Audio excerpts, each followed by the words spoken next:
Labą dieną, Lietuva. Antrasis video blogas iš Lietuvos jau sukamas yra.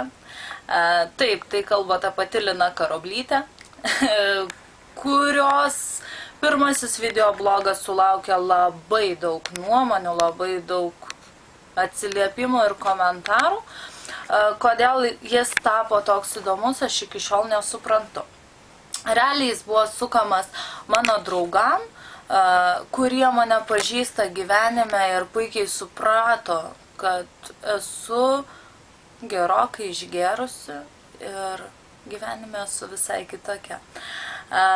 Tačiau sulaukiau labai daug laiškų iš nepažįstamų žmonių su įvairiom nuomonėm ir keliasdešimt žmonių prašė sukti blogus nuolatos.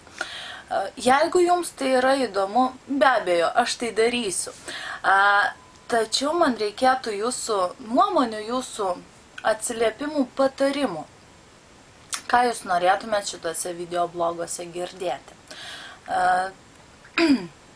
Jeigu jums yra įdomu ir jūs norite toliau tai matyti, siųskite man į Facebooką savo nuomonės ir aš manau, kad mes ką nors kursime. Taigi, tai tiek iš tikrųjų ir norėjau pasakyti antrajame video bloge. Šiuo metu esu Lietuvoje, sekmadienis, šalta, vėjuota, tačiau gera ir sava, vis tik Lietuva. Dabar einu pietauti, o jums linkiu gražios sekmadienio popietės. Pasimatome.